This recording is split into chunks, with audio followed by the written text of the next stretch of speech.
Leaders of BC's two biggest political parties are trading shots over the results of the astonishing report into expenses at the BC legislature. John Woodward has been following this, and John, first came Andrew Wilkinson. So what did he have to say? Scott Wilkinson said it's time to put the past in the past and work together and move on from what he called accounting squabbles, instead calling for a ban on travel by legislature employees and an audit to avoid partisan bickering.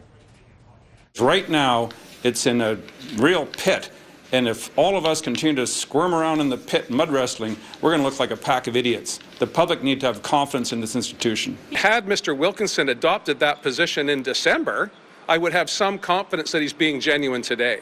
But what I see is more partisanship, more entitlement, and an attempt by he and his colleagues to try and somehow spread the blame around to everybody.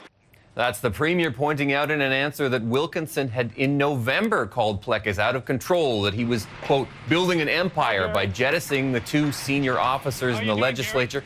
And in a report this week, Plecas accusing them of spending thousands on unnecessary travel, booze, a wood splitter that went straight to the clerk's house, and a $257,000 retirement allowance to the clerk who didn't retire. That clerk was appointed by Liberal Party in 2011, and Plecas, a former Liberal, said being in that party put his security clearance at risk. I knew that if I continued what I was doing, I might end up having to give it up. Just because you were in that environment where... Oh, yes. No, not just that expense, but I'm saying beforehand. I'll be quite blunt about that. That's why I left the Liberal Party.